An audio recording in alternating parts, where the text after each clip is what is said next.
The media is the collective police force of the hassle-free zone for anyone who steps out of it in public. People think, you know, when you say the media is controlled and the media is part of this manipulation, that you must therefore be saying that there is a manipulator in every newsroom all over the world standing behind journalists saying, no, no, can't write that, you've changed that, this is what I'm telling you, you write that, okay, that's fine. You don't need all that.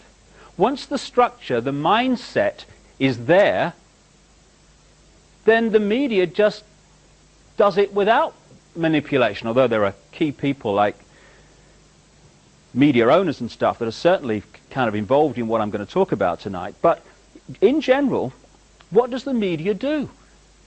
It defends and uses as its point of reference from which it judges everyone and everything the norm in society. In other words, what the hassle-free zone says is reality. Example, a few centuries ago, if we'd have had today's media, they would have dismissed as mad or condemned as bad anyone who said the earth was a sphere, was round, because the hassle-free zone's version of reality at that time was that it was flat. Once that reality flipped through weight of evidence and the hassle-free zone norm became the earth is actually a sphere, suddenly anyone who said the earth was flat was now off their rocker. So anyone, at any time, in the public eye, who says or acts in ways that are outside of society's norm at that time, is immediately jumped on by the media as mad or bad, because their reference point for sanity and reality is whatever the norm is. And there are several key mind manipulation techniques which are very, very powerful propaganda tools. The most effective and the most powerful, and it's used on us all the time, is something I call problem, reaction, solution. It's a cracker, this one. It's a mind manipulation technique that avoids not only opposition to what is the goal of the manipulators, it actually manipulates people to demand they do what they want to do anyway. And it's happening all the time. Once you see this technique and how it works, you watch the news and read the newspapers in a completely different light, because you start to see it happening. It works like this. You start by secretly creating a problem in the world and making sure someone else is blamed for it in the public arena, in the public mind. It could be a run on a currency, it could be a government collapse. At its most extreme, it could be a war, because the two world wars in this century were funded, all sides were funded by the same people. Provable. The same people that funded the Allies in the Second World War and funded the Soviet Union also funded Hitler through loans from America known as the Young Plan and the Dawes Plan, and also via the German subsidiaries of American multinational companies. Why would they do that? Why would someone want to fund all sides in a war? What is good is a war? Well, first of all, on one level, it makes vast amounts of money if you're lending money to all sides and you're also selling them lots of arms and all that stuff. But the fundamental reason for a war is to change the nature of post-war society. And what we saw in the First World War and the Second World War were massive global examples of problem, reaction, solution, which work like this. The problems created secretly. You then use the media, which isn't difficult, to wind up public opinion in relation to your manufactured problem to the point where public opinion utters the classic words, something must be done, this can't go on, which is always followed by, give my power away, what are they going to do about it? And at that point, those who created the problem and got someone else to be blamed for it wound up that public reaction, then openly in the public arena, in the parliaments of the world, in the newspapers and on the television, offer the solutions to the problems they have created. And in doing so, they get vast numbers of people to demand what they want to do anyway. For instance, if you want more cameras in the streets, crikey, they're going up all over the place in Britain. If you want more cameras in the streets, you want a more armed police force, you want more authoritarian laws, greater erosions of freedom, and you want the public to demand you do it, then get the public frightened of crime. Either let society break down so there is more crime, or emphasize crime to be worse than it really is in some areas. Get people frightened, and the first thing people do when they're in fear about something is they look for someone out there to protect them from what they're frightened of. So, get people frightened that they're going to be burgled, get people frightened they're going to be mugged in the street, and they'll demand you take the freedoms away. They'll demand cameras in the streets and more authoritarian laws. I turned on the BBC Radio 5 last year, and they had an item on cameras in the streets, because they're going up everywhere, these things, you know. You want money for homeless people? Oh, the economy's not too good, you know, you have to wait for these things. You want cameras in the street? They'll write the cheque. And this guy was from a council in East Anglia, Norfolk, I reckon. And he said, to be honest, he said, crime rates in our area don't justify cameras in the streets. He said, but our people think they do, so we're putting them up to make them feel better. Problem, reaction, solution. And we have a very topical example of that in the last few years, Bosnia. The goal of this manipulation, and has been for a very long time, is to get the world population, or that majority of it anyway, to see as a good idea, or the only option in given circumstances that are manipulated into place, the creation of a one world government to which nation states would be principalities, administrative units, a world central bank which would administer all financial transactions on the planet, a world currency which wouldn't be coins and notes, it would be merely electronic, cashless society, for which there are fundamental implications for freedom, as we'll see as we go along tonight. A world army under centralized control, with nation-state armies dismantled under the justification of seeking peace, and a microchipped population linked to a global computer, the latter of which sounds bizarre to many people on first hearing, except that we are ridiculously close to it and the technology already exists.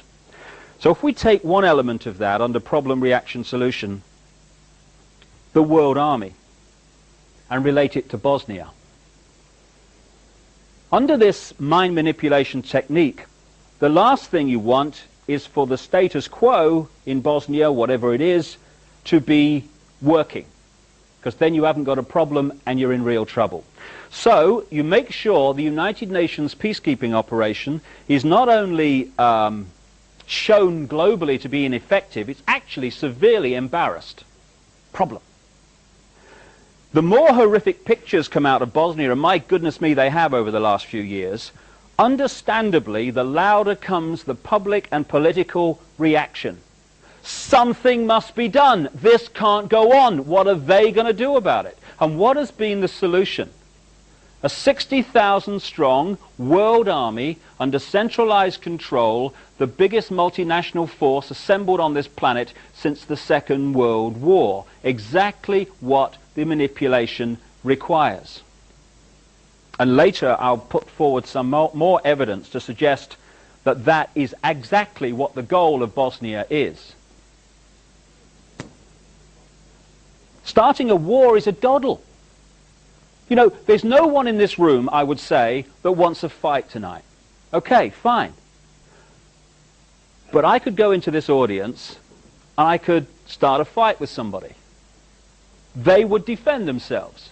Other people in the audience would come to help them out. Suddenly, an audience that does not want a fight would be chaos, with fists and hands and arms everywhere. Take that to the global level with armies, and starting a war's a doddle. To keep the war going, you need money. Same people control the money. To keep the war going, you need arms. Same people control the arms.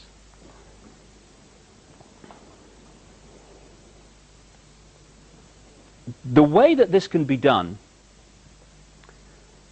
with a very few people, at the peak, that is because if you look at every organization today, be it a university, a school, a government, a secret society, anything, a multinational company, business of any kind, they're structured as a pyramid. The pyramid is the structure of society today.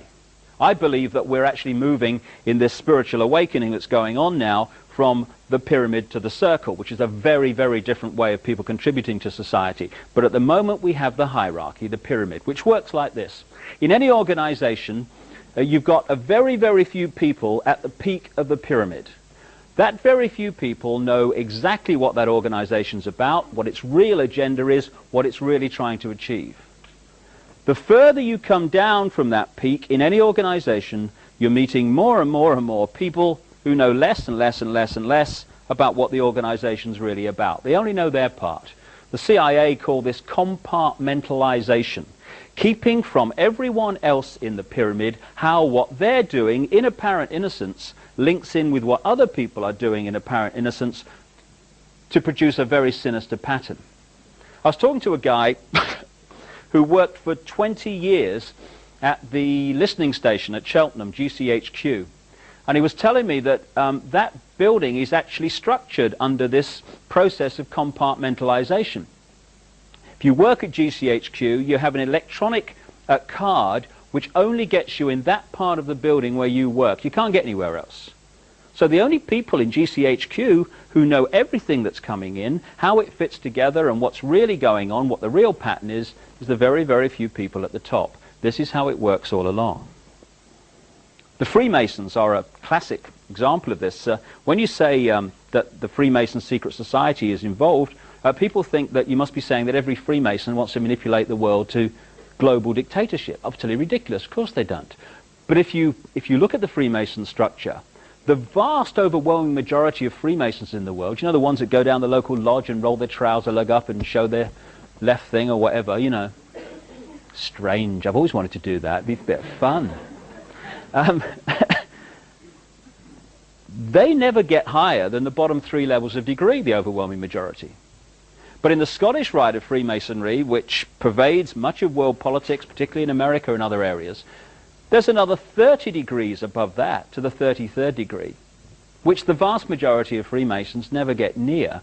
And there's another 13 levels not officially accepted to exist, which some people call Illuminati degrees, which at that level, the Freemason secret society is in a different universe to the part where the vast majority of Freemasons exist, right down here. Compartmentalization. This is how it works. So every one of these institutions that control the direction of the world and our daily lives is a pyramid. The banking system is a pyramid. You go into the local bank, the person you meet across the counter won't even know what's going on in the bank manager's office behind them, let alone what's going on at board level and higher. I met a guy only last weekend who'd been in the bank. He's retired now, but he worked for a big British bank, and he worked to a very, very high level in it. And he heard me speak, and he came up to me afterwards, and he said, you know, it's right, you know. He said, because I got very, very high in this bank, but there is an echelon above where I got that no one can get unless they are chosen by this elite few. So the banking system is a pyramid going to a peak. The intelligence agency network in the world is a pyramid going to a peak. At that peak, all the major intelligence agencies, British intelligence, Mossad, the CIA, all these around the world, they're the same organization. Not here, but here they are. The multinational company network is a pyramid. So is the global media, and so on. And there is a global pyramid within which all these work, in which the peaks of all these individual pyramids, banking, business, media, etc., fuse into one peak. And up there, it's speculated by many people, there perhaps may be no more than 13 families, 13 people at the peak, pervading down through these different levels the same basic policy, which is pushing the world towards more and more centralization of power. And within this global pyramid are a series of organizations which, from my experience anyway, most journalists will never have heard of. But working together, they form the core of the secret government of the world. And this is operating well above the level of the Clintons and the Majors and the Coles and so on. Indeed, they are manipulating events to make sure that their people get into positions of power. There is this like cozy little myth that is perpetuated between politicians and the media. Politicians walk the world stage as if they are the final arbiters of power in the world. So when a president speaks, the cameras run and it's flashed around the world, prime ministers and such like. The media report the world as if presidents and prime ministers are the final arbiters and decision makers in the world, which means that the people above the level of presidents and prime ministers that really make the decisions, they're never looked at or exposed by the mainstream media because they're not accepted to exist. And yet, who decides who becomes president of the United States or even runs for president? Those who control the money, cuckoo land it is to run for president, and those who control the media. Same people control both. But they decide not only who runs for the Republicans, they decide who runs for the Democrats as well, and so it is around the world. This group of organizations began to be created after the establishment of a secret society in Britain, because Britain's been a real center for this. A secret society called the Round Table, involving a guy called Cecil Rhodes, after which Rhodesia, now Zimbabwe, was named.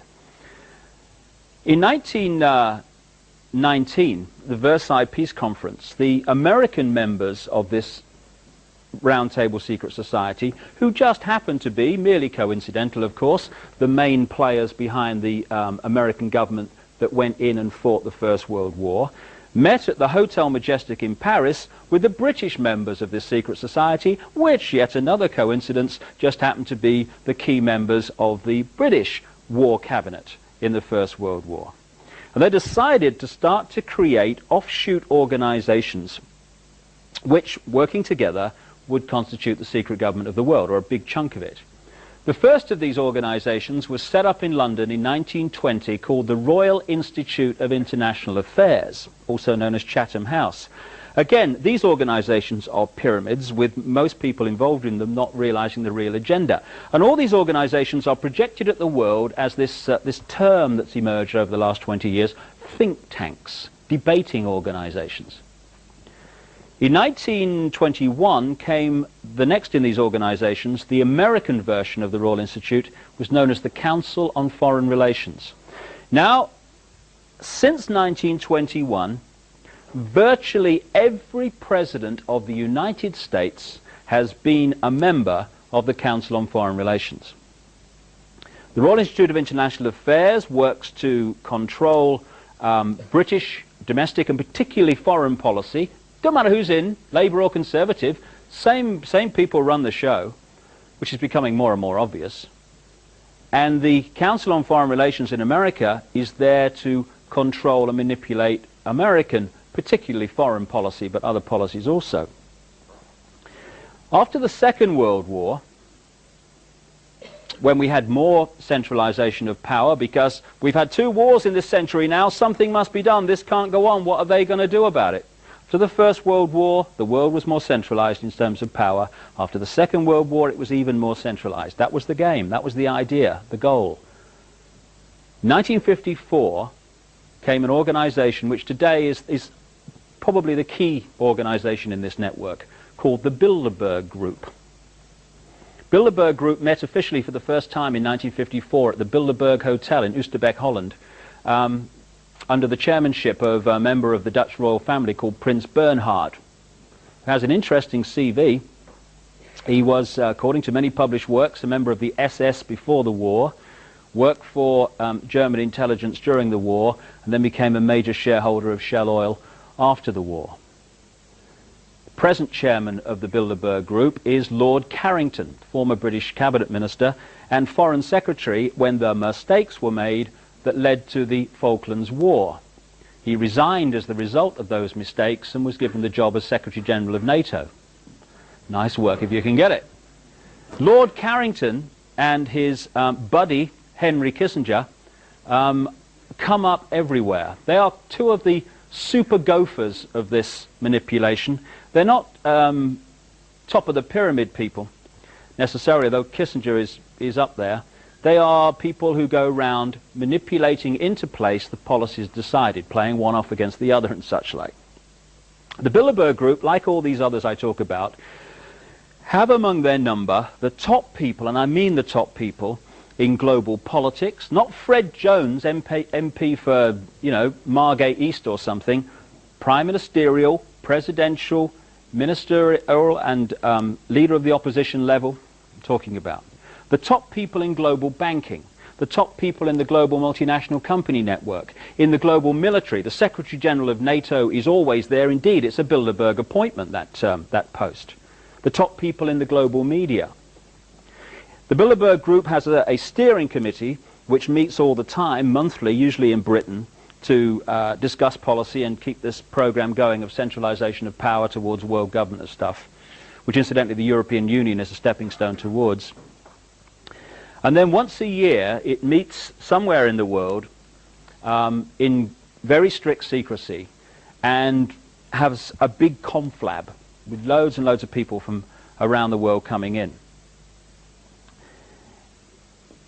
They try very hard even to keep quiet where they're meeting, never mind what they're actually discussing. And I had a series of amazing coincidences when I was writing the book And the Truth Shall Set You Free, for reasons I'll talk about when I come to the spiritual, which put me in the right place at the right time to see things happen or gather information. And one of those things happened in relation to the Bilderberg Group. Last June, I was invited to stay with a schoolteacher friend of mine in Switzerland. The trip had been arranged for about 6 to 9 months. The tickets had been organized. It was all set a long time in advance. About 5 days before I left for Switzerland, I got a letter, a kind of round-robin letter, from a journalist in America who works for an alternative newspaper and has dedicated his life, in effect, to chasing these organizations, particularly the Bilderberg Group, finding out who's involved, what the agenda is, what they're trying to achieve and stuff.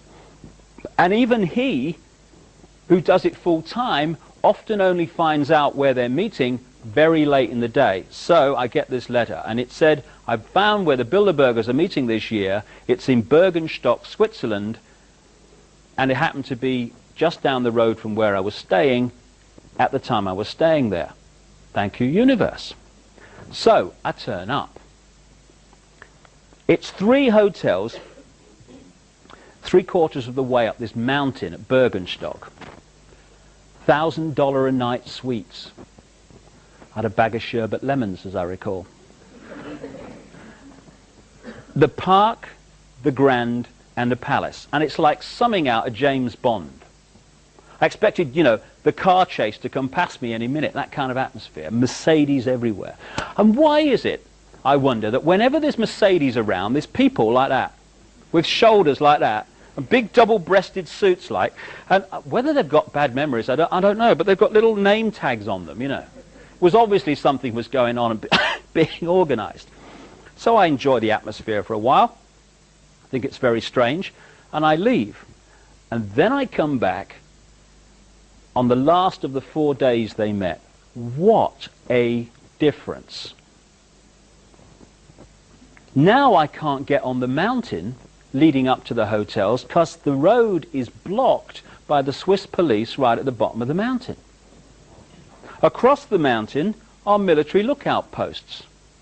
According to this journalist, in the early days there were helicopters all over the mountain surveying the place.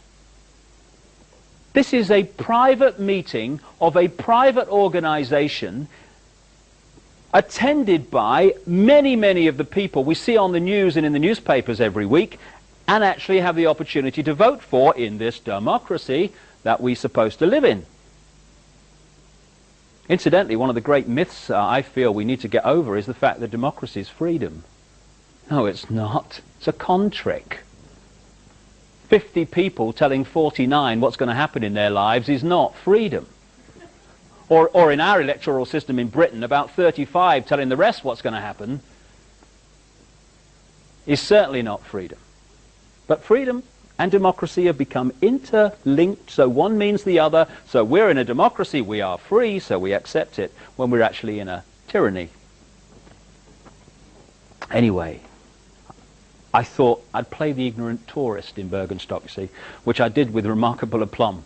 So I come up to the roadblock light, and this Swiss policeman comes over. I knew he was a Swiss policeman because on his back it said Swiss police. You know, my observation is, my powers of observation are unbelievable that day.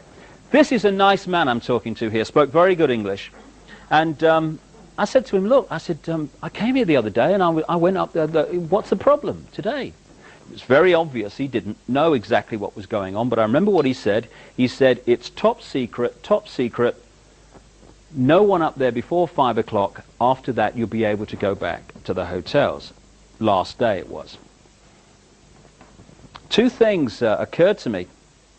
One was the irony that I could have told this guy what was going on up there, and many of the people that were up there, because they're always there, Lord Carrington, Henry Kissinger, David Rockefeller, of the Rockefeller Empire, which is fundamentally involved in all this. Representatives of the House of Rothschild, also fundamentally involved in this, and many of the other key people, like Agnelli, the head of Fiat, and people like that, the big players in the world banking, political, and business network. The other thing that occurred to me is that I was looking into this policeman's eyes, and I was looking at compartmentalization. Because, as I say, this was a nice man. He probably had children and grandchildren. He doesn't want to leave them some global tyranny. But he doesn't know what he's defending. What has he been told? Top secret meeting, no one passed here till you're told. That's all he knows. So although he doesn't want to leave his children, not all of the people up there, because some of them are manipulated too, but what the core of that organization wants to leave his children, he doesn't want to. But he doesn't know what he's defending. So on that one afternoon, he's keeping from the public eye some of the people that wish to leave his children exactly that. We had a situation in Bergenstock where the secrecy was so fierce for a private organization, a think tank, that they brought them in by private plane to a military airfield at the bottom of the mountain, and then flew them behind the security cordon in helicopters. Didn't even drive them up there.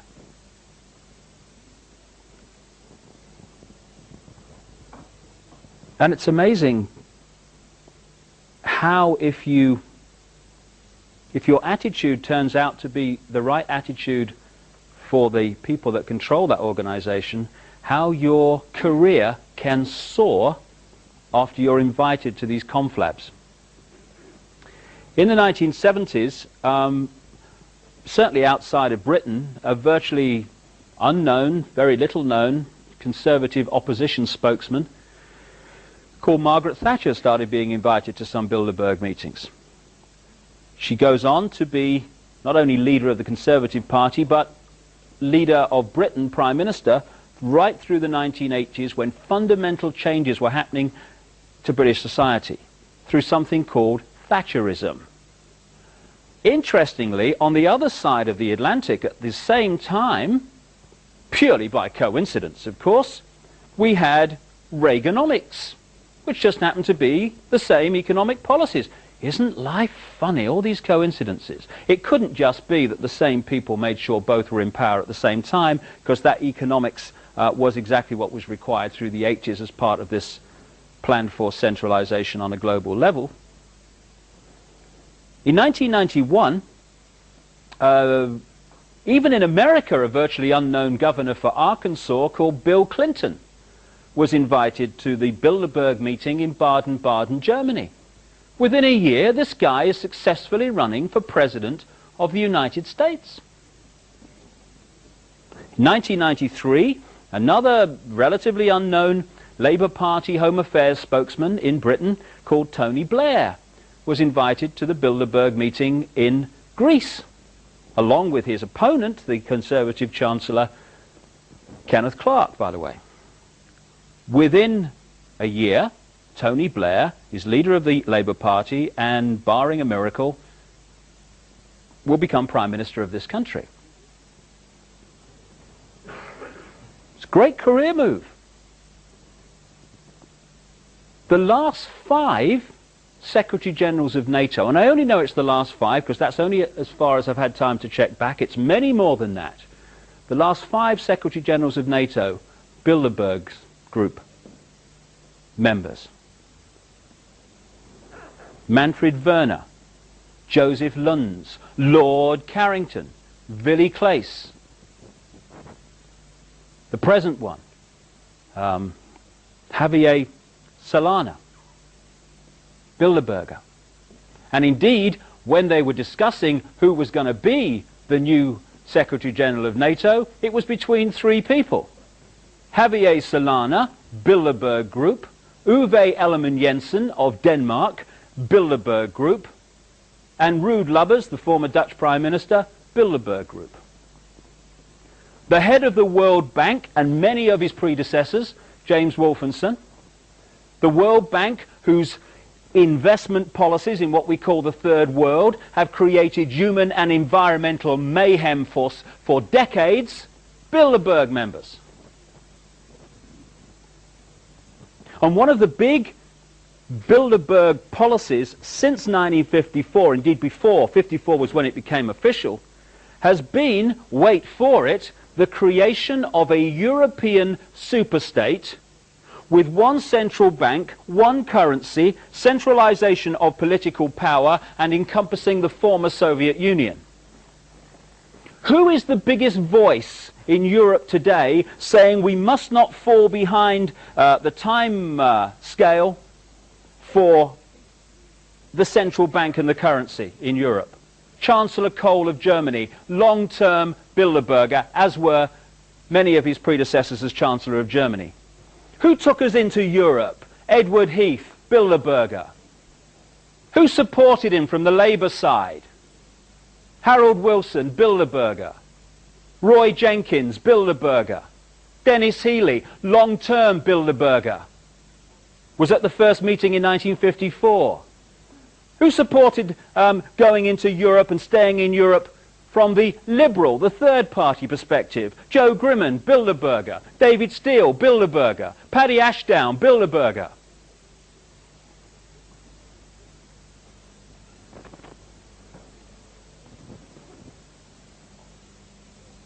The key posts that control decision making, which pushes further and further towards centralization of power, all or most of which, increasingly all, are peopled by members of these organizations. Now this may be a magnificent coincidence, or it may be that we need to know what's really going on in front of our eyes here. The last of these organizations I'll mention briefly is called the Trilateral Commission. Because of its name, as its name would suggest, it's there to coordinate the same manipulation between 3 parts of the world: America, Europe, Japan. It was set up in 1972-73 by David Rockefeller, one of the key men behind the Bilderberg Group and the Council on Foreign Relations, and a guy called Brzezinski, university guy, was in the Carter administration. And the Carter administration is very relevant here because the Trilateral Commission is a very good example of how you can manipulate events with all these organizations working as one, because many people are actually members of a number of them at the same time. The goal, the first goal of the Trilateral Commission in 72-73 was to put one of its members in the White House as President of the United States as soon as possible. It managed it at the next election when Jimmy Carter became President of the United States. The Carter administration was like a who's who sports and social club annual outing of the Trilateral Commission, an organization that had been going for about 3 or 4 years at the time. Walter Mondale, Vice President, Trilateral Commission. Secretary of State Cyrus Vance, Trilateral Commission. National Security Advisor, a key post in America, this guy Brzezinski, who actually helped to set up the Trilateral Commission. And from there downwards, the Carter administration was awash with members of the Trilateral Commission and the Council on Foreign Relations. Now, because we have choice, because we live in the land of the free, people then replaced the Democratic Carter administration with the Republican Reagan-Bush administrations, which were also awash with members of the Trilateral Commission and the Council on Foreign Relations. And then the Republicans were replaced by the Democrats, because we have free elections. And Clinton Democratic administration is awash with members of the Council on Foreign Relations and the Trilateral Commission. I'll tell you what it's like. In the high streets of Britain, there are 2 electrical retailers called Currys, and their opponents, Dixons. So, some people go into Dixons and they say, I had a bad time at Dixons, you know, I don't like them, I'm going to go to Currys and give them my money, I am.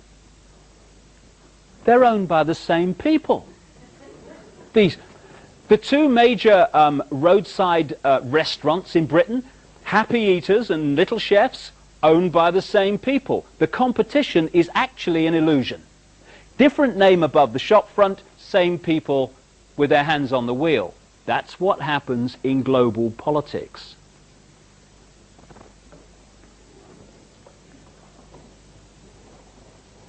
Why, you might understandably ask,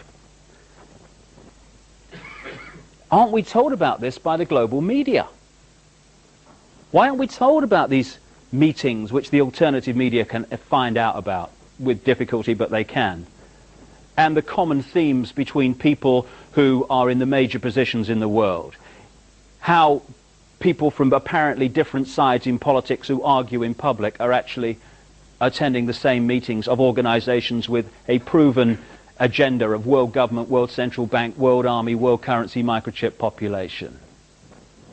I offer this as a possibility. Maybe, just maybe, we don't hear about the Bilderberg Group and its attendees in Telegraph newspapers in Britain, because Telegraph newspapers are owned by something called the Hollinger Group, which is owned by a man called Conrad Black, steering committee member of the Bilderberg Group. Incidentally, 2 of the people on his board of directors are Henry Kissinger and Lord Carrington. Maybe we don't hear about any of these organizations and their agenda in Rupert Murdoch's News International in Britain, which owns a stream of newspapers and Sky Television, very much involved with, of course, because the former executive chairman of News International and still a board member is a guy called Andrew Knight, core steering committee member of the Bilderberg Group. Maybe in America they don't hear about any of these organizations in one of their most influential newspapers, the Washington Post, because the Washington Post and a great long stream of other organizations and publications are actually owned by Katharine Graham, who's owned the Washington Post going back to Watergate and beyond, where they were very much involved, of course, in removing Nixon, because Katharine Graham is a member of the Council on Foreign Relations, the Bilderberg Group, and the Trilateral Commission. Key members within the hierarchy of the Los Angeles Times, the New York Times, and a stream of other major publications all around the world are controlled or owned by members of these organizations. None of them ever mentioned them. Isn't that funny? So what we're looking at here are organizations within organizations. So while apparently people in the banking system here appear to be isolated from the political system here and the media here, actually there is one central organization which actually manipulates and coordinates a policy among all these apparently unconnected institutions of the world. Which kind of brings us back to Bosnia. I believe passionately that Bosnia is a horrific case of problem-reaction-solution, bringing into being, or very much closer, the establishment, the precedent established of a world army. Interesting, therefore, to look at the major peace negotiators in Bosnia appointed since that horrific conflict began. The first European Union peace negotiator appointed was Lord Carrington, President of the Royal Institute of International Affairs, Chairman of the Bilderberg Group, member of the Trilateral Commission. He was replaced as European Union peace negotiator by Lord David Owen, Bilderberg Group, Trilateral Commission, who was replaced by Carl Bildt, former Swedish Prime Minister, Bilderberg Group. At the same time that they were working on behalf of the European Union in Bosnia, the United Nations peace negotiators, who were working with them, very close with them all the time, were Cyrus Vance, Bilderberg Group, Council on Foreign Relations, Trilateral Commission, and he was replaced by a Norwegian, Thorvald Stoltenberg, Bilderberg Group, Trilateral Commission. When they failed to achieve peace, out of the blue, amid worldwide publicity, came an independent peace negotiator, Jimmy Carter, first Trilateral Commission President of the United States, Council on Foreign Relations member. Then came the group of people who negotiated the so-called Dayton Agreement, which led to the World Army situation. These were Bill Clinton's peace envoy, Richard Holbrooke, Bilderberg Group, Trilateral Commission, Council on Foreign Relations. He answered to the Secretary of State, Warren Christopher, Council on Foreign Relations, Trilateral Commission, who answered to Bill Clinton, Bilderberg Group, Council on Foreign Relations, Trilateral Commission. The World Army in Bosnia is now commanded by Admiral Leighton Smith, Council on Foreign Relations, and the civilian part of its operation is headed by Carl Bildt, Bilderberg Group. We are looking at a gigantic contrick before our eyes. We don't live in a democracy in this country or in America and these other places. We live in a one-party state where the same force from the peak of the pyramid string pulls all sides. A few years ago, they had a democratic election in America, and what appeared to happen was that George Bush, Republican, was replaced by Bill Clinton, Democrat. But what actually happened? George Bush, Council on Foreign Relations, Trilateral Commission, 33rd degree Freemason, funded by the Rockefellers, was replaced by Bill Clinton, Democrat, Council on Foreign Relations, Bilderberg Group, Trilateral Commission, 33rd degree Freemason, funded by the Rockefellers. We're free, honey. Play the national anthem. One-party state.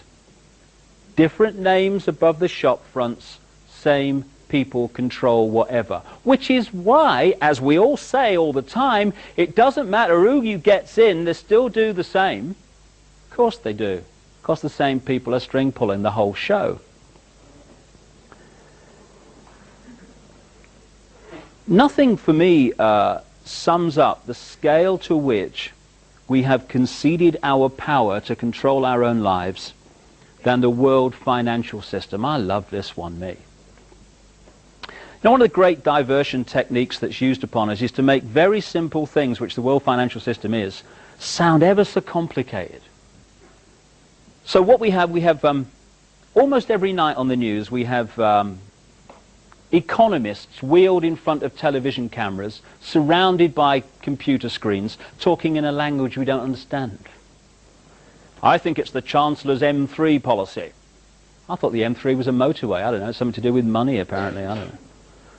It's the public sector borrowing requirement. And so they go on. Oh God, it's boring. What's on the other side, you know? And so we switch off, understandably. And yet, the world financial system is as simple as can be. It can be summed up in one short sentence. You lend people money that doesn't exist and you charge them interest on it. That's it. Everything else comes out of that. This world is up to its neck in debt on money that has never, does not, and will never exist. And we stand for this. And the great prison that the human race lives in, as I'll come to in more detail when I look at the spiritual reactions to this, is the fear of what other people think of them. That's the prison we live in. That's the great limiter of our potential. Alongside that, when you ask people, why aren't you really doing what you really want to do with your life? Invariably they say, because I've got to pay the mortgage, mate. Understandable. So, the more you can get people, businesses and governments in debt, the more you can artificially inflate the cost of the basics of life, the more you are pressurizing people to serve your system, be a robot and a clone of it, so that they can earn the money to pay for the basics of life. This is why the world financial system has been designed as a prison. Banks are lending, as a matter of course, £10,000 and more for every £1,000 they actually have deposited. If everyone went to the banks tomorrow and took out what they theoretically have deposited there, the banks would be bankrupt so many times it'd be in the Guinness Book of Records. They haven't got it. So when we take out a loan, oh, please tell me, Mother, this is not true. They type in to your account the amount you've flipping loaned. That's all they do. From that moment, you start paying interest on money that doesn't exist. People say, why is the American government trillions and trillions of dollars in debt? Ridiculous. How could it possibly do that? Very simple when you see how it works. And this is how it works around the world as well. One transaction in one day in America. The American government wants to borrow, say, $1 billion more than it's actually taken in taxation. Now it's the government. It could actually print its own money interest-free if it chose to. But of course, if it did that, you're removing massive amounts of power from the global banking system, which is controlled by the same people that decide who's going to be president of the United States. So they don't print their own money interest-free. They issue an IOU to a cartel of private banks known laughably as the Central Bank of America, known as the Federal Reserve System. The Federal Reserve System is supposed to be the Central Bank of America. It is a cartel of private banks. The present head of the Federal Reserve is Alan Greenspan, Bilderberg Group, Trilateral Commission, Council on Foreign Relations, who took over from Paul Volcker, who was there at the time of Reaganomics and Thatcherism. Paul Volcker, Bilderberg Group, Trilateral Commission, Council on Foreign Relations. You get the picture. So they issued the government an IOU to this cartel of private banks for $1 billion. The banks then type into the government's account $1 billion. That's all they've done. From that moment on, the American taxpayer, via the government, starts paying interest on $1 billion. Not only that, this IOU is now legally counted as an asset of the banks, as if they had $1 billion in their hands. So now they can lend another $10 billion to anyone else that wants to borrow it on the basis of this non-existent money. Now they're lending and getting interest on $11 billion, not 1 cent of which has ever or will ever exist. And we stand for this. I hear people arguing that, oh God, it's got to be like this or the system would collapse. Good. Good. Hey, this prison wall's coming down. Get the bricks out, you know. Do a few repairs, you know. I might be getting out of prison here. Perish the thought here. Now, this is not just naval contemplation. This is very, very important to our everyday lives. Because if you take one product, say a food product, and you look at how this system affects the price of it, the farmer growing the food in the field to start with will be borrowing money that doesn't exist and paying interest on it. So the price he charges will have to reflect the fact that he's got to do that. So in effect, what he does costs more. Same with the transport company from the farm to the factory. Now the factory that's processing the food will be no doubt borrowing vast amounts of money that doesn't exist and paying interest on it, and its cost and its price will reflect that. Same with the transport from the factory to the shop, same with the shop. So by the time we put our hand up on the shelf and pull the product off, the cost of that product is massively inflated compared with what it needs to be, because everyone along the line in its production is having to add a little bit to pay interest on money that doesn't exist.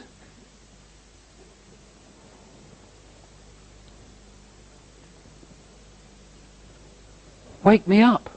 This is why we buy 3 houses to live in one. We do this. I went up into the National Westminster Bank in Durham, the north of England last year, and I got one of their mortgage leaflets. There it was in black and white. If I take out a loan to buy a house from the National Westminster Bank of £50,000, I will pay them back £152,000. I will buy 3 houses for the privilege of living in one, and my mortgage payments will reflect that. Therefore, the pressure for me to serve the system, to earn the money to service that debt, will be greater. And what did it say on this leaflet?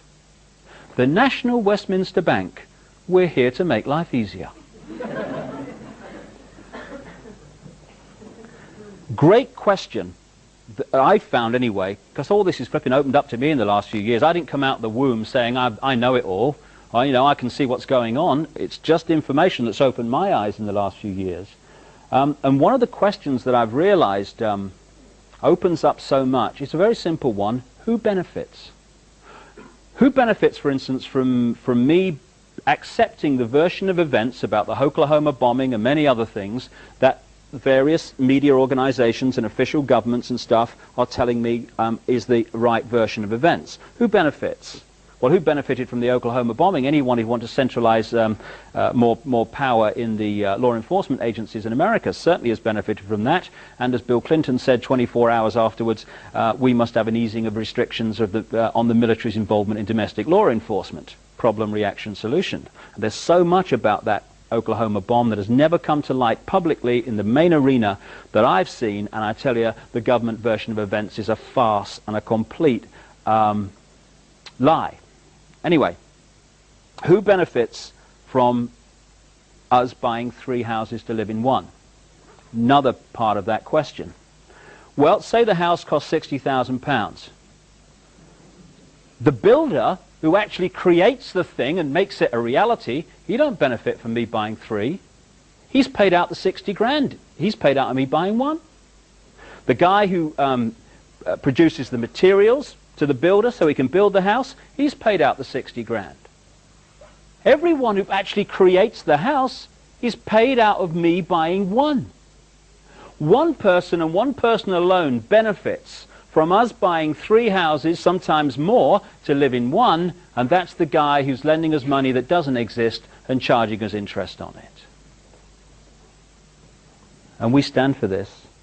And a few people can't control the direction of the world. Well, we'll give our power away to this extent. It's a doddle. Interestingly, 2 presidents of the United States in the history of that country have suggested and in some small way begun to introduce interest-free money that wasn't borrowed from the banking cartels and interest paid on it. Those 2 presidents were Abraham Lincoln and John F. Kennedy. They have one other thing in common, you might recall. But perhaps the most grotesque aspect of this whole nonsense of interest on money is what we call third world debt. Third world debt has crucified vast tracts of our fellow humanity and continues to do minute by minute. The third world debt is debt on money that has never, does not, and will never exist. Last time I saw the figures, around 400,000 children in Brazil died from hunger-related disease every year. And at the time I saw those figures, Brazil was the second biggest exporter of food in the world. And the money received from that export, great chunks of it, were servicing interest on money that has never existed. And as one Brazilian official I was reading about recently said, most of the money that constitutes the Brazilian debt never left the computer systems of Wall Street.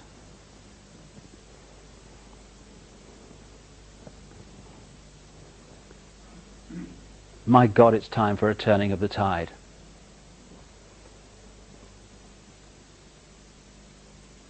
Why can't governments print their own money interest-free and lend it to people interest-free, so we buy one house to live in one house instead of three?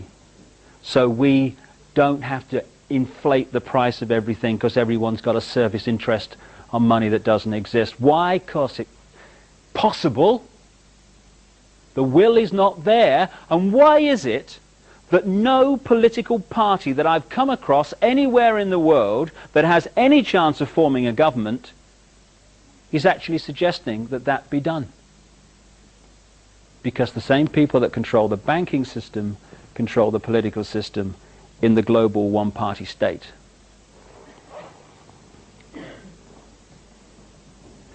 There's one other thing I'll talk about before I look at solutions, which are very simple.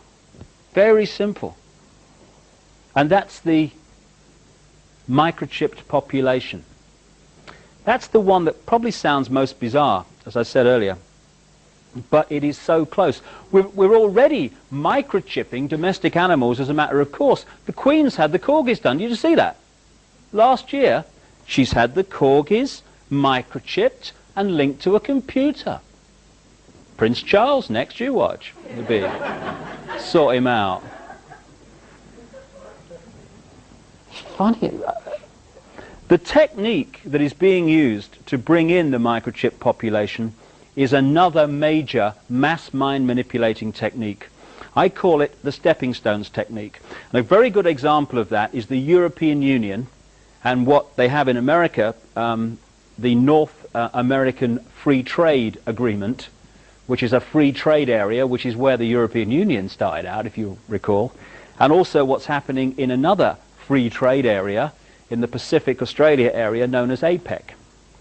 The idea is to have the world government, and the bank and all the rest of it, and the next stage down from that will be the European Union, the American Union, which will be this North American free trade area, right the way through the Americas, from North to South America, in an American version of the European Union, and a Pacific version of it. They will be the three next stages down from the world government.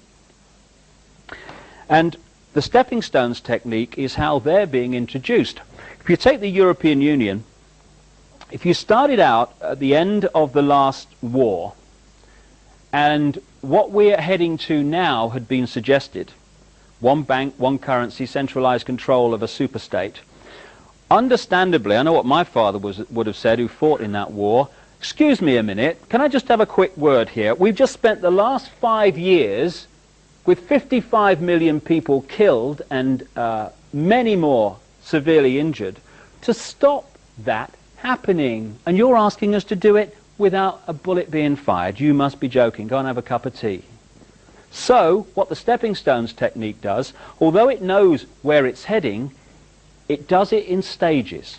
It gets away with what it can get away with first of all, and then starts to move it along, and it presents every step as independent of all the others, so you don't see the pattern.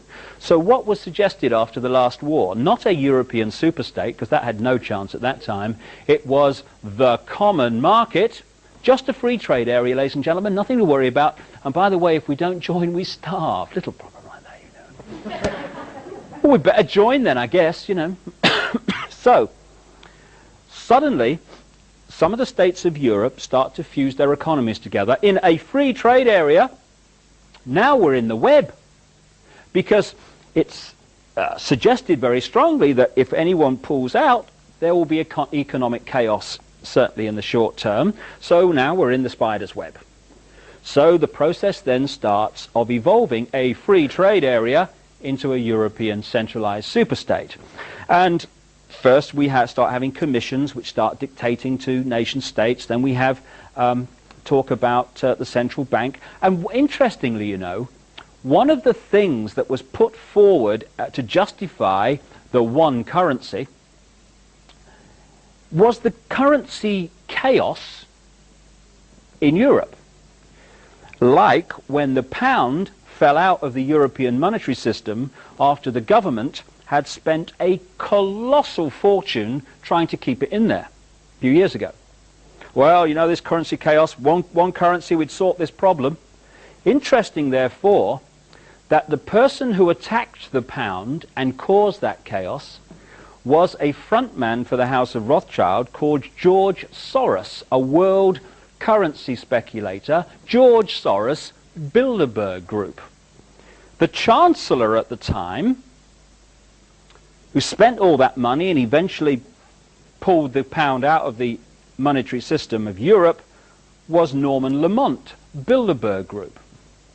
Now, when I was talking in Sweden just a few weeks ago, I was talking about this, and some member of the audience in Sweden came up and said, I couldn't believe it when you mentioned that guy, George Soros. He said, what happened in Sweden, he said, was before we went into the European community, all the opinion polls were very strongly against going in. He said, then this guy, George Soros, Bilderberg Group, started attacking the Swedish currency. The Swedish government tried to defend the currency under the prime ministership of Carl Bildt, Bilderberg Group, and eventually chaos ensued. And a great fear started to go into the Swedish psyche of, oh my goodness, we need protection. What's going on here? We can't stand alone. Even speculators are taking our currency apart. After that, the opinion polls for going into the European community flipped to the majority saying yes, and in they went. So now, stepping stones, we're now in a situation where we are light years away from what we actually joined. Stepping stones. Only now are some people saying, excuse me, have you seen how far we've come? It's interesting that right along the line, as the stepping stones are put forward, anyone who challenges the stepping stones is then manipulated into continuing the journey. I was speaking in Denmark at the time. I was in the Swedish area also, and what they did was had a referendum which voted against Maastricht, against the European Union. They then had another referendum not long afterwards which then said, yes, we'll go in. And as one national newspaper editor in Denmark said to me, he was told by one of the big pro-Maastricht people in Denmark, we're just going to go on having referendums until we get the result we want. That's how it works, because we are in the land of the free. So that's the technique, and it's being used to bring in the microchip population. And the big stepping stone to that is the cashless society. Coins and bits of paper might not seem to be a great defender of freedom, but they are for this reason. If you go into a shop now, or a garage or whatever, and you hand over cashless money, electronic money, a credit card, they put it through that machine. And they say sometimes, oh, I'm ever so sorry, the computer won't accept your card. And if you've paid the bill, you might be a bit surprised, but you've got an alternative at the moment. So you say, oh, well, okay, I'll have to check that out. Okay, I'll pay cash. What happens when there's no cash and that computer says no to electronic money, your credit card or the microchip that is planned to replace it? Suddenly, the computer is deciding, or whoever programs it, what, where, and if you purchase. That's the idea.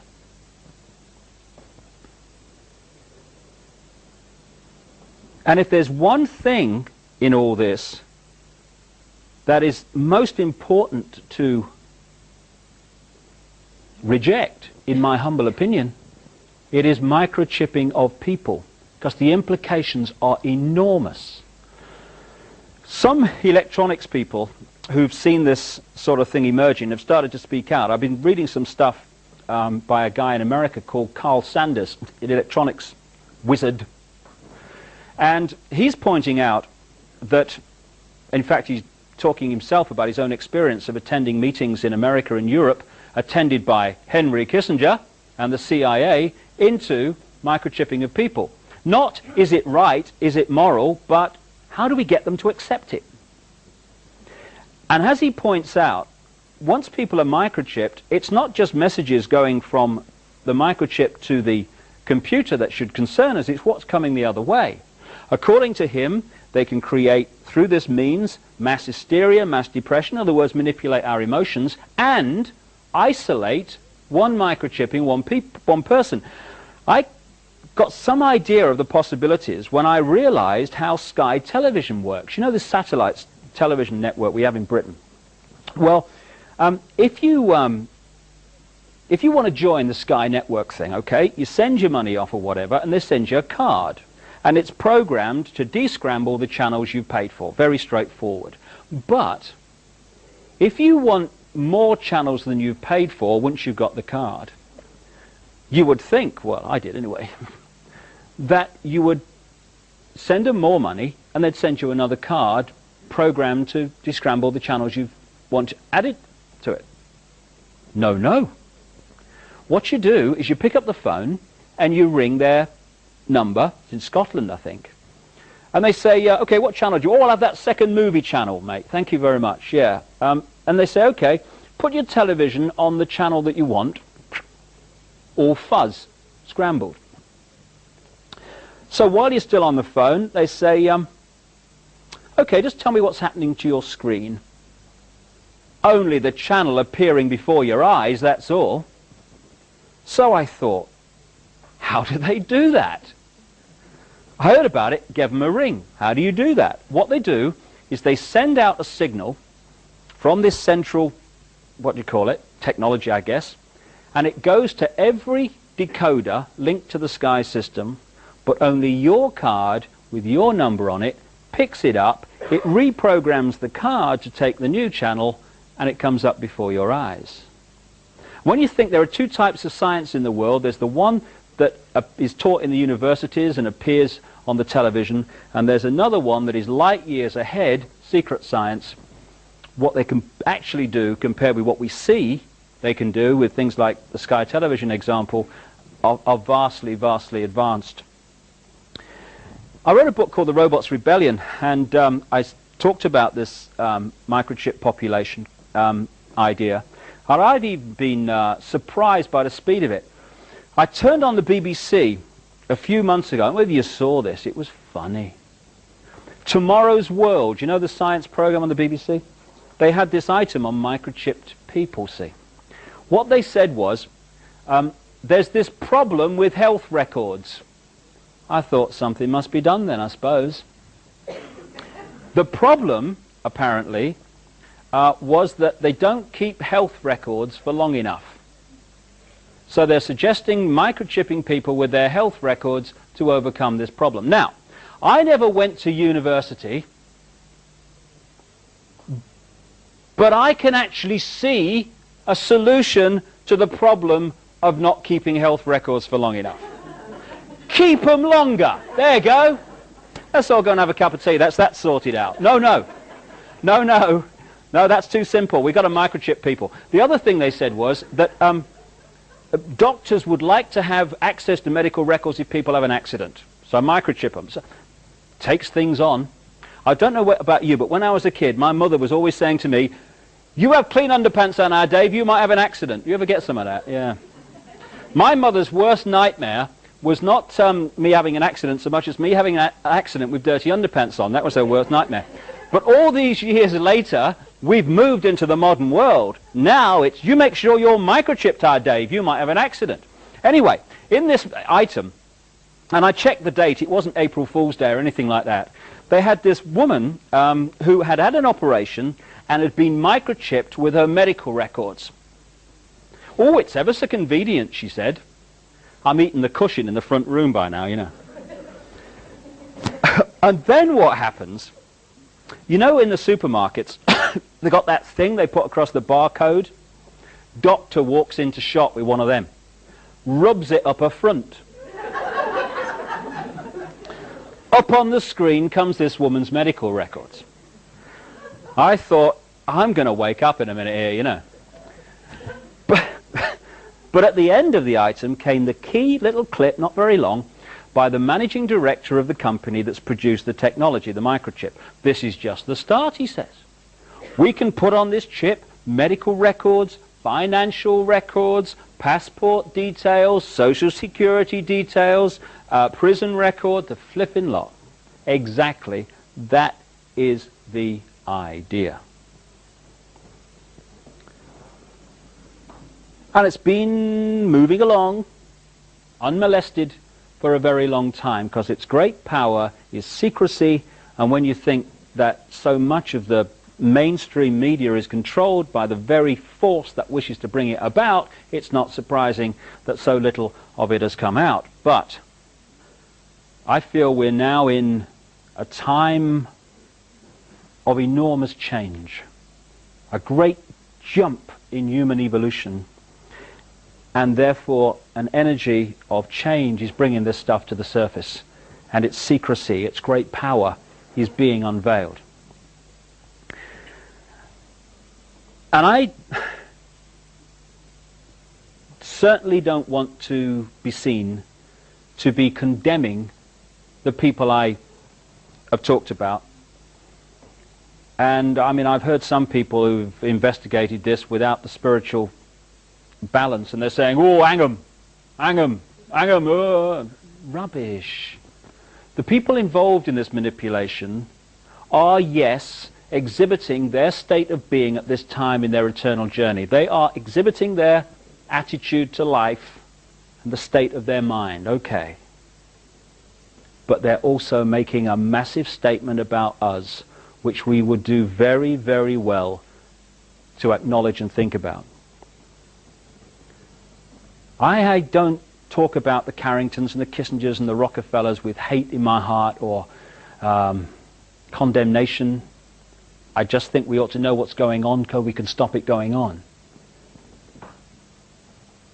Because what I've just described is actually a massive statement about us, because it can only happen because of us and the fact that we have conceded our right to our own power and our own control of our own lives.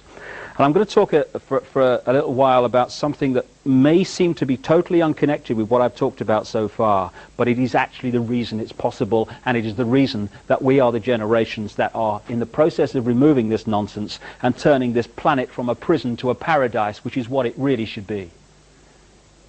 When the top of my head exploded and this awareness started appearing in my mind that challenged both religion and "this world is all there is science," I heard this line, "We create our own reality." And I thought, yeah, that sounds right to me. But there has to be a means through which we do it, because there is no such thing as the paranormal and no such thing as the supernatural. They don't exist. Everything that happens in creation is the result of the natural laws of creation and the interaction of energy.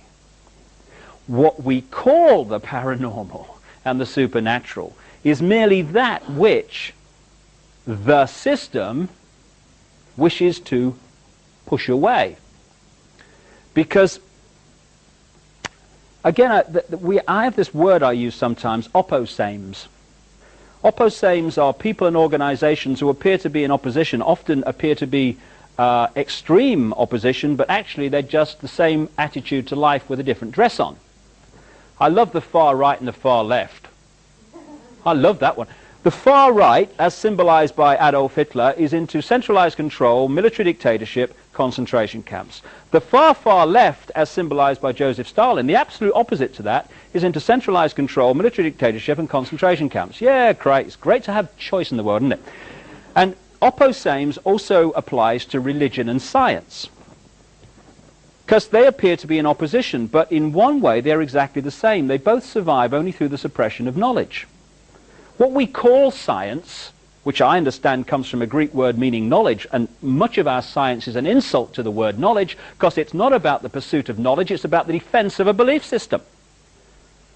You know, it's just another religion, science. Instead of having the dog collar and the long gown, they have a white coat on. It's still the religion.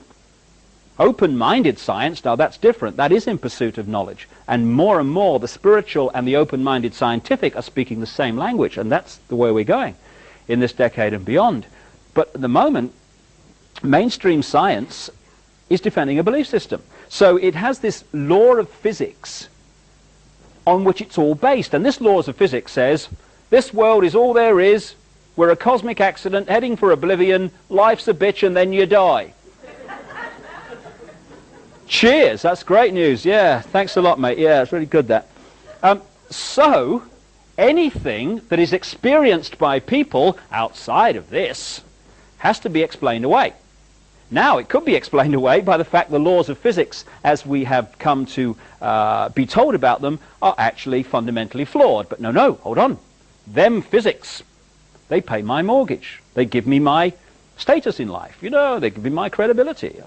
I've been saying all my life that's how things are. I mean, so therefore I've got to explain that away, because all these people keep having near-death experiences and out-of-body experiences and stuff. So, do you know I've got it? It's the paranormal. It's the supernatural. It's as natural as the air we breathe. And it's in that area, I believe, that we find how we create our own reality, and through that create the reality I've been talking about so far tonight. For me, an increasingly open-minded science, everything in creation is the same energy, and energy is consciousness. They are the same thing. So the energy that is our minds and our emotions and us is the same energy that is every blade of grass and every insect and every tree and every breath we take, every drop of rain. Just as water, clouds and ice are the same substance in very different states of being, so everything that exists in creation is the same energy consciousness in different states of being. We are like droplets of water in an ocean of consciousness, unique and individual, yes, but together forming the whole. We are each other. I am you, you are me, I am everything, and everything is me, same with everyone. And this gigantic, infinite mind we call God, or whatever name you want to put to it, operates on multidimensional frequencies. It's interesting, because of the influence of religion, when anyone talks about kind of the afterlife, we look up. Have you noticed that? On the flaming roof or something, I don't know. Want to go to heaven? Get a ladder. You know.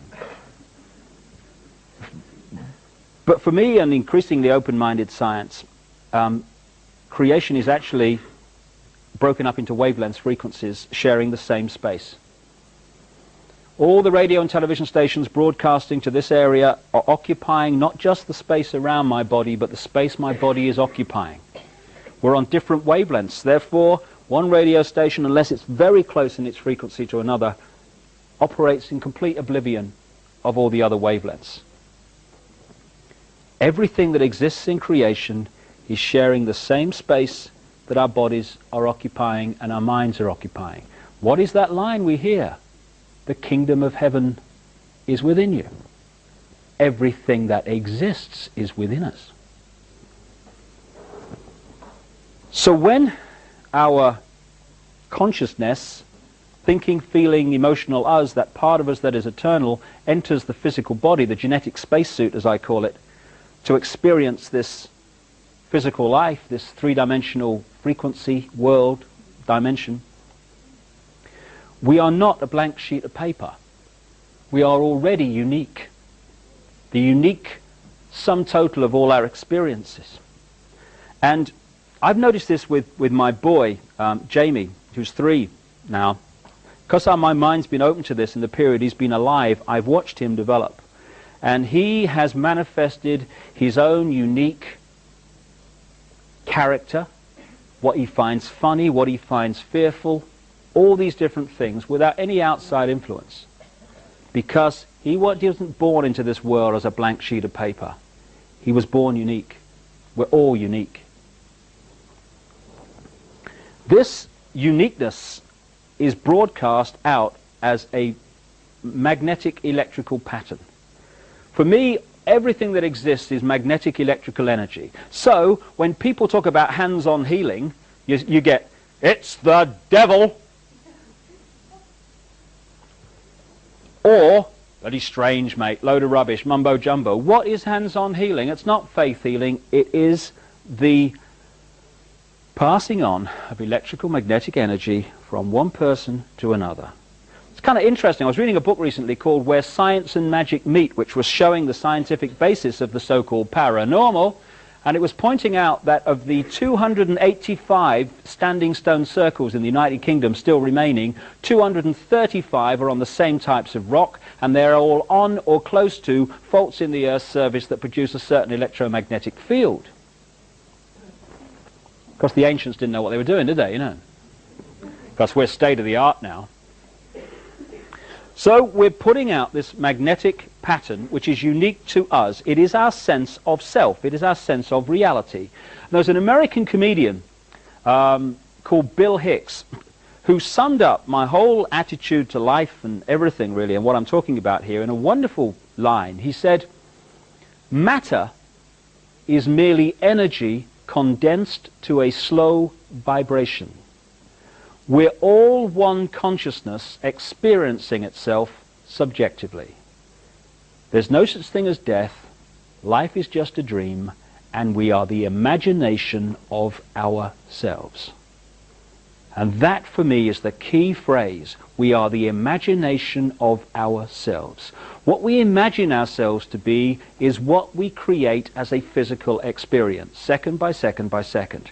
This magnetic electrical pattern going out we call vibes. You know, we have everyday expressions and words for this. We say, oh, I don't know what it was about that fella, mate. You know, I had a nice conversation, but got bad vibes from him somehow. Because the voice-to-ear conversation may have been quite pleasant, but there's something we're picking up on a subatomic energy level which doesn't sync. Get bad vibes, mate. We have a word which we use all the time, atmosphere. What is atmosphere? Atmosphere is the energy field of a room that has been turned to be negative, exciting, or positive, or happy, or whatever, by the thought patterns, the vibes, the imagination of themselves, of the people involved.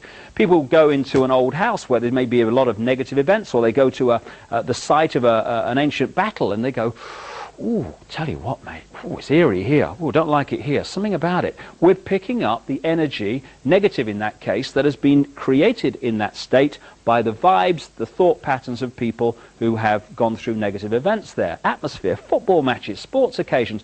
You could touch the atmosphere, mate. The excitement was amazing. What is excitement? What is this atmosphere? It is what people generate on this vibe level. So, as these vibes we're putting out, these unique patterns are magnetic.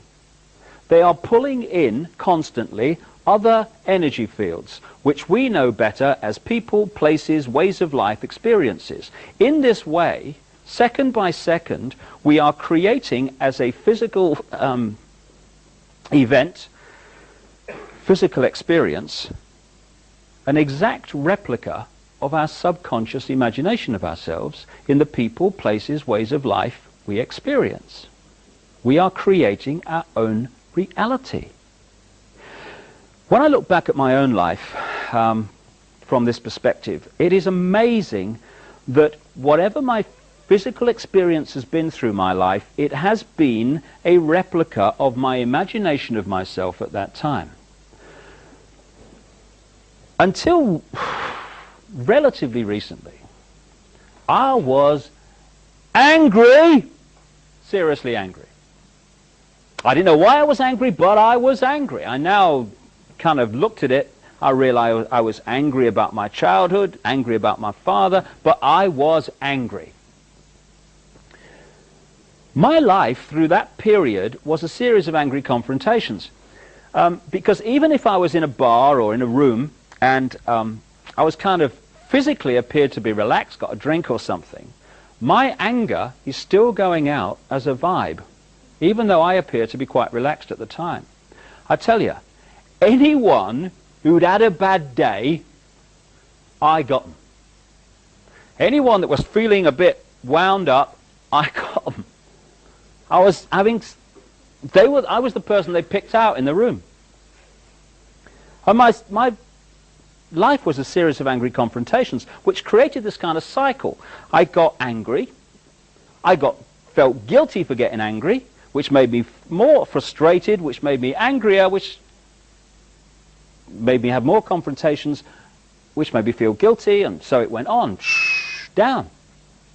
And after a while, I thought, hold on a second. Do you know there's one common theme between all these angry confrontations? And it's you. What gives? And I started to look at myself in a different way. I realized that I was angry because most of us are and we don't realize it. And I started to let it go. Interestingly, just acknowledging the anger often lets it go. And I started to like myself. My goodness me! You're not supposed to do that, have you? You're not supposed to love yourself. It's actually a form of putting someone down. Oh, he loves himself, he does. You can't love yourself. You've got to be humble. Oh, and it's kind of it's a term of praise now, isn't it? Do you know, he's ever so humble, you know, he's always putting himself down, but he loves the world. No, he doesn't. We can only love out there when we love in here, because we can't give out what we haven't got. And we are pressured all the time to feel bad about ourselves, to have a limited imagination of ourselves. Therefore, we create a limited physical experience. When I started to let this anger go and like myself, love myself, oh my goodness, call the police, my life changed. Because I started to respect my right to be me, and not what other people were insisting that I should be to conform to some mythical right and wrong. And once I started having that feeling about myself, I started to attract into my life people who love me not for what they want me to be, but for what I am, whatever I am is. And that's just a reflection of the way I see myself. I am creating a different reality. Friend of mine, lovely, lovely person, and I hardly exaggerate when I say she starts virtually every sentence with the words, "The problem is though." This lady sees life as a problem. Her life is a series of problems. So I said to her, last time I saw her, "What's up?" She said, you don't look too happy." She said, "I'm fed up." She said, "I'm useless, me." She said, "I'm a useless wife, I'm a useless mother. I've got no ability, I've got nothing to contribute, I'm useless, I am. Fed up." I said, "Well, what's brought this on now?" She said, "Well, I'm fed up." She said, "Everyone's putting me down." I thought, no, you are putting you down. Your imagination of yourself is that you are useless. And this lady is surrounded by people in her life who are constantly putting her down. And she's pulled them in because she has created her imagination of herself as a physical experience. One of the great ways this works is we attract to us what we most fear, because fear is not only a great controller, the great controller of the human race, it's also the great limiter of human evolution. Because whatever the area we fear relates to, we keep out of there, don't we? I mean, we don't kind of go in there and think, "Oh, I'm going to sort that out." We go, "Oh, no, I'm going over here, thank you very much." So what we do is subconsciously bring that in So we face it and move on. When I was a kid, I was terrified of dogs, me. Terrified of them. I lived in this big council estate in Leicester. It was over here. Over here were the shops, and there was a bit of green between them. You know, like a common, you know? Whenever I walked across that common, I'm surrounded by them. Rope, rope, rope, jumping up at me, and oh my God. What do we say in those circumstances? Why, I'm so unlucky, me. Of all the people for it to happen to, it happens to me. I go to my mate's house. My mate had this really docile dog called Prince. I walk into his house. He takes a bit out of me coat, this thing, you know. My mates go across that green. They're not frightened of dogs. The dogs completely leave them alone. And when I'm a kid, I'm thinking, I'm so unlucky, me. Why me? Of all the people for it to happen. But what I was doing was pulling in what I most feared to face it. As a result of walking through and facing that, I'm no longer frightened of dogs. Interestingly, I say until relatively recently, the things that probably terrified me most were going to the dentist, flying, and speaking in public. And being ridiculed. Which has never happened to me, has it, in this country, you know? My worst nightmare would have been having a tooth out on a plane while making a speech to the laughing passengers. That would have done me in, that. But as a result of facing all of those fears that I've just said, I don't fear any of them anymore. Because fear is our creation. It's a choice. We can choose to fear or not to fear. So this process of putting out our imagination of ourselves and pulling in a physical reflection of that is at the heart of the human experience. And the most destructive state of mind, and my goodness me, we've all been there, it's possible to be in, is poor me. The victim mentality will always reproduce the victim reality. This world is awash with victims because this world is awash with people who have been conditioned to see themselves as victims, powerless, under the control of somebody else. Therefore, they create that reality. And we've all been there, as I say, but for some it becomes like permanent squatters' rights in the psyche, the victim mentality. And it doesn't matter how you fuss around and run around someone who's in victim mode, poor me, you know, someone else is in control of my life and they must do something about it, and oh God, I'm ever so unlucky. Doesn't matter how you try to help someone like that, they'll always be in victim circumstances because the vibe they're putting out will constantly pull in that physical reflection. The change, which is why vision is so important, the change that gets the victim out of that situation is to realize there are no victims, only states of mind that perceive themselves to be victims. The moment we say, hold on a minute, hold on a little, I'm not a robot, I'm not a clone, and I am certainly not a victim. I'm in control of my life, and I'm going to get out of these circumstances that I'm in at the moment because I've created them and I'm going to get out of them. At that point, the vibe changes. So what it pulls in changes. Suddenly, people get bits of luck. And amazing coincidences happen. You'll never guess, mate.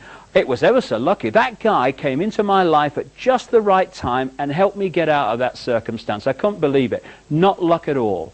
Creation by a changed state of mind. So if we are creating our own reality by our imagination of ourselves, this is at the heart of how all that I talked about in the first half actually has been created and is allowed to continue. What are we bombarded with throughout our lives?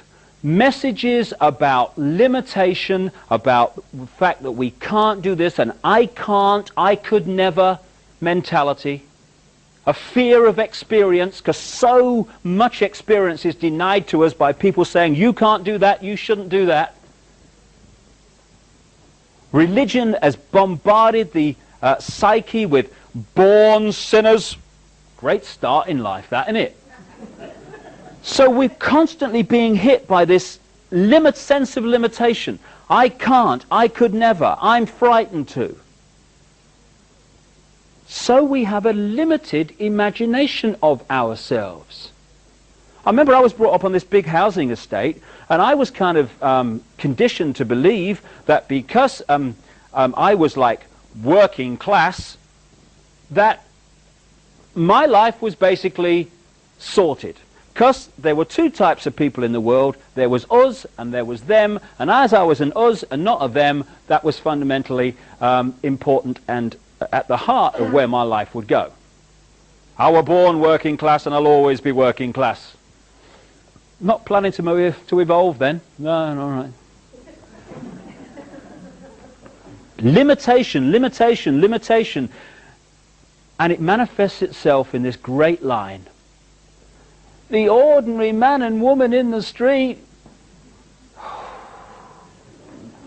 I don't know about you, I have never in my life met a single ordinary man or woman ever. All I meet are extraordinary people. But we are conditioned to see ourselves as ordinary. Ordinary man and woman in the street, I got no power. Therefore, we play that part. We read that script. We act out on the movie of life, this three-dimensional holographic movie we're part of here in this three-dimensional world. We play the part. And therefore we live that reality. Limitation of I can't, I could never, I'm ordinary.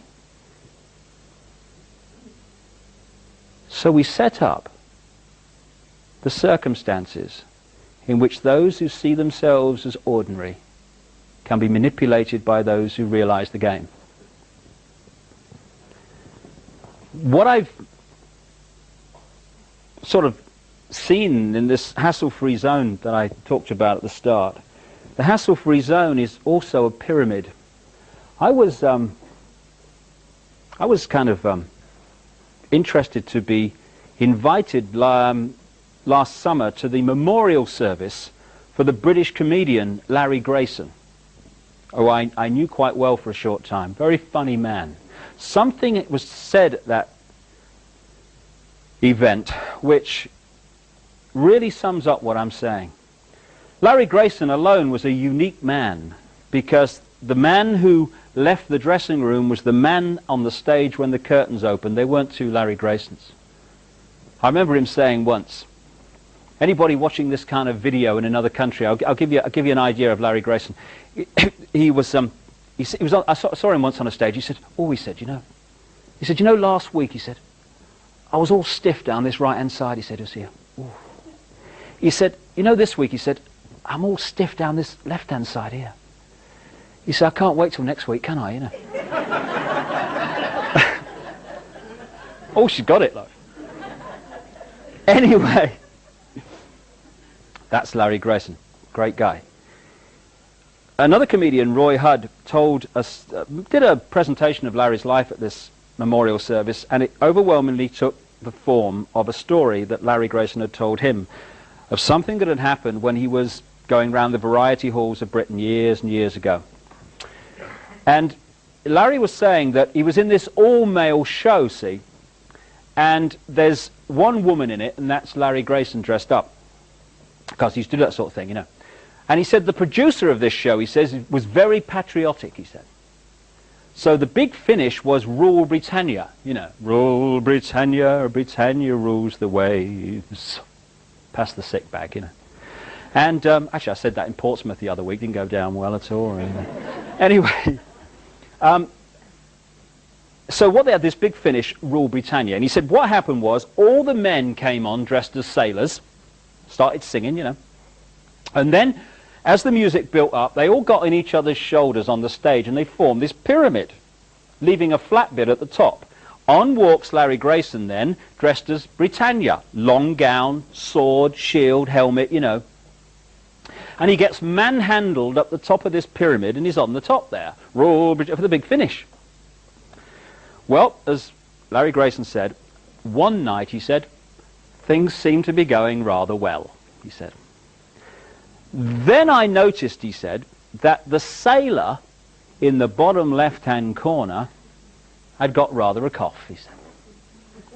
And he came out with a great line. He said, and as any ancient Egyptian will tell you, that is a rather important point on the pyramid. So, this guy's eventually coughed his guts up, hasn't he, you know? And he's fallen out of the pyramid. So what's happened?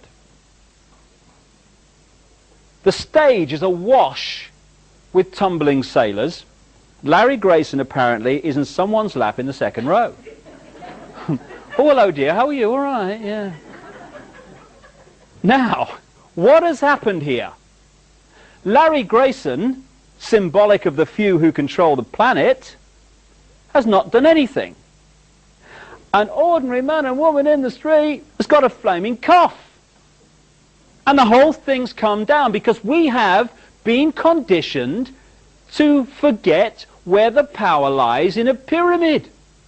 It's not up there, it's here. But because we think it's there, we have created that physical reality of a pyramidic system. People say, oh, those people, that elite, that global elite, they're very powerful, aren't they? No! The power that is used to manipulate the human race day after day is merely the power the human race gives away day after day. That's all. So there we are in this hassle-free zone pyramid, right? And everyone's on everyone else's shoulders and these different levels in the hierarchy of society.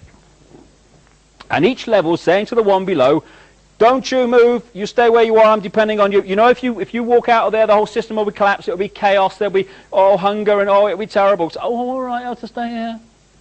And each level of this pyramid, everyone else is terrified into stepping out of it and getting a cough because they're terrified of the consequences of not being in this prison. And at the top of this pyramid, being held up by this fear, are a very few people who are passing down through the different levels the messages they want the whole pyramid to accept as reality. Like anyone who's not into religion or science is into spirituality and metaphysics and seeing that we are actually very different to what we've been portrayed as. You know, we're not slabs of meat, we are multidimensional consciousness. Right, well that's a problem, because if we realize they're multidimensional consciousness in control of their own lives and destiny, that means we can't control them. So therefore we must persuade them that's right. Okay, that staff, pass it on, it's the devil. Oh, all right, thank you very much, it's the devil. Oh, it's all devil, you know, they're talking about it's the devil, you're Satan. Or they try the other approach, they're off their rocker. Oh, yeah, oh, they're bloody mad, you know, they talk about, oh, yeah, pass it, oh, yeah, oh, no, I think so, yeah, my mother told me, yeah. And the other thing they pass down, on which we all pass on, you are free, you are free, pass it on.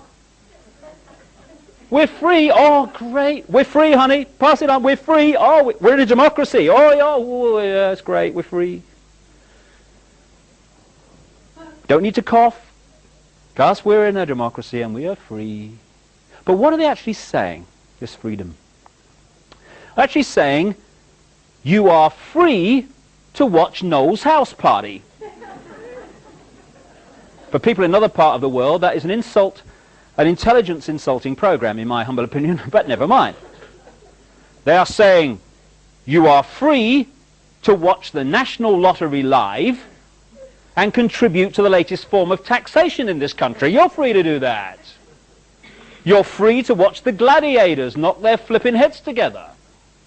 And Dallas and all this other stuff. You're free to watch all that. You are free every year to have more and more dots on your zapper button, and you're free to press any one of them and have your intelligence insulted by 99% of them. You're free! Oh, thanks. But you are not free to say what you really think without hassle. You're not free to be what you really are and express what you really are. You're not free to live your life as you see fit if it is outside the manufactured norm. You're not even free to live in one house and pay to live in one house. You have to buy 3.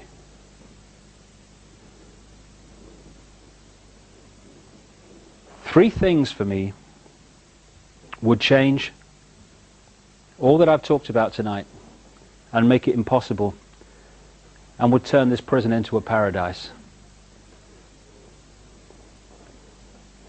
It doesn't take one new political ism, not one smoke-filled room,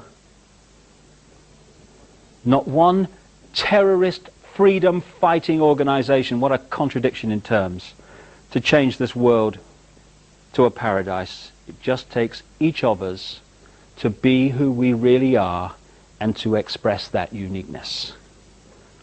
It needs us to get a cough and step out of this nonsense. Those three things are to respect our own right to be unique and to express that uniqueness. Crucially, to respect everyone else's right to be unique and express their uniqueness. And thirdly, that no one ever seeks to impose what they believe on anyone else. At that point, we'd have a great explosion of human potential being unleashed from the prison of fear where it's spent so long. But because no one seeks to impose what they believe on anyone else, free will is not denied. Once we respect our own right to be unique, we cease to be a slave to imposed thought and behavior. Once we respect everyone else's right to be unique, we cease to be a police force of the hassle-free zone and all the other slaves. And if we don't seek to impose what we believe on everyone else, no one's free will is denied. And what a difference that would make. If you take the symbology again of the herd of sheep. Hundreds of sheep across that hillside. Farmer arrives in the pickup truck, gets out, stands there on the stick, wagging the eyelids. One or two or three of the sheep start to walk towards him. But now, the sheep mentality is very different. The other sheep are not following the one in front. They're celebrating their uniqueness. They're following their heart. They're expressing who they really are. So they're saying, that's interesting, old Fred and Ethel sheep going over to that bloke on the stick, that's interesting. Do you know they do that every day at the same time? Very strange. But me, no, my heart, this is right for me. I'm going over here, I'm told it's ever so good, you know, there's a lot to learn over there, a lot to experience, that's where I'm going. And the other sheep says, oh, that's good, I'll have a word with you later, see what went on. But I'm going there, and I'm going there. What on earth does the farmer do? Because now it is mayhem from his point of view. Because the bar mentality has disappeared. And all the other sheep are saying, you have every right to go over there. As long as you don't interfere with me, that's great. Same with you, same with you. So the farmer might, at that point, symbolic of this global clique, he might then fall back on Old Faithful. We'll frighten them to death. Get them flipping sheepdogs out. Row, row, row, row. And now, the same sheep that are expressing their uniqueness, because they're now in their own power, and they know that they are infinite in their power, because there are no ordinary men and women in the street, just extraordinary people. Because they're in their power, they realize that fear is their creation. And fear may be stimulated out there, but we choose whether to fear or not. Nobody else. It's just a choice. Everything's just a choice. So, it's, excuse me, go and have a bowl of water or some dog food or something, on your way, not interested, not going to be frightened into conforming to what you say I should be. All that's happened in that example is that the sheep have let go of fear. They have let go of fearing being what they are, unique, and the whole situation has changed. And if you bring that into the human experience, everything that I've talked about tonight becomes impossible once we express our uniqueness and stop condemning everybody else for expressing their uniqueness because it differs from what we think they should be doing. And for me, we are the front of the snowplow generations here. There is a global awakening going on that's changing the nature of people's perceptions of life. You know, when I look at people, I see them standing symbolically in an eggshell. Inside the eggshell is that very narrow area of our consciousness that we actually operate on in this three-dimensional world.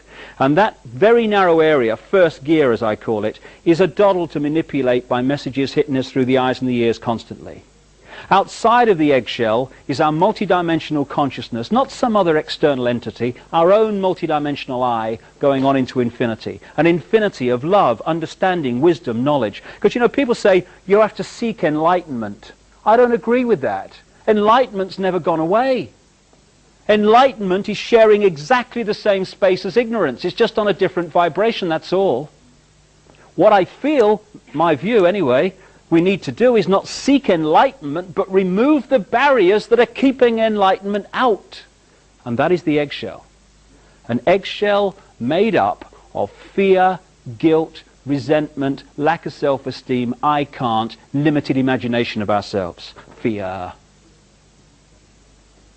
And when that starts to crack, and it's cracking for more and more people, multidimensional self starts to get access to reconnect with first gear self. And at that point, we start to perceive ourselves and life very different. Symbolically, I feel that what's happening is there are vibratory changes going on around the planet as a natural course of human evolution, which are cracking this eggshell, this low vibrational energy that is our prison. And so the light, if you want to call it that, the multidimensional self, the infinite self, is starting to get in and reconnect with this self. Suddenly, and I get 2,000 or 3,000 letters a year now from people of all walks of life, increasingly from around the world, and the same experience is being experienced by all these different people. And that is, they're saying, I'm seeing myself in the world very differently. Why haven't I seen it before? It's so obvious. Because now the eggshell's cracking. And it's not first gear that's making the perception process in this world. It's multidimensional self. We're becoming whole again. We're becoming what we really are, but have forgotten we are. The front of the snowplow generations are taking from our parents and grandparents, not because they're bad people, because they're just passing on their programming, we all do, which are basically about run with the herd, don't cause trouble, keep your head down, and as the Japanese have a saying, don't be the nail that stands out above the rest, because that's the first one to get hit. Love that one. And we're passing on to our, not just our children, but to ourselves, because this is a really here and now thing, thought patterns that say, you be you, whatever you is, and respect everyone else's right to be them. And the people between that and that are our generations. If we can let go of our own fear, we can remove fear from the world. Because the world is merely the sum total of human imagination of ourselves. When we change our imagination of ourselves, what we call the world dramatically changes. The world is just a second-by-second physical replica of the human mass imagination of ourselves. When we let go of our sense of limitation, our sense of fear, our sense of I can't, the world ceases to be a prison, because we have created it. There's a wonderful singer in this country, a German called Gila, who, it's a lovely song, which goes, we are the power in everyone. We are the dance of the moon and the sun. We are the hope that will never hide. We are the turning of the tide. If we can turn the tide within ourselves, from freedom or to freedom, from fear, then we turn that tide outwardly in the planet. And all it is, like everything else, is a choice. A choice between fear and love. That's all it is. We can choose to be frightened. We can choose to hate. It's a choice. Or we can choose not to fear, and we can choose to love. Not love on the basis of I love you if I fancy you, darling, but I love you because you exist. I love you whatever. I love you without condition. And if we want to change the world, it has to start with self. Fear, anger, hatred, condemnation, dictating what other people should be, that's the world we've got. That's the prison. But paradise is waiting. It's a thought, an attitude away. That's all it is, a choice away. Love. If we love each other and love the world, our lives are fundamentally changed and the world is fundamentally changed. And we are the generations, strange as it may seem when you survey the world today, we are the generations, I passionately believe, who are going to love the world into the paradise it really should be and was always designed to be. Changing the world is not something in the future anymore. Oh, I hope it'll be better for the kids. It's here and now. We're going to see it happen. Another song, the chorus of which I'll finish with. Love can build a bridge between your heart and mine. Love can build a bridge. Don't you think it's time? More and more people across this planet are screaming yes to that question. And we are the generations who are going to love the world to a paradise. Thank you very much. Thank you. Thank you.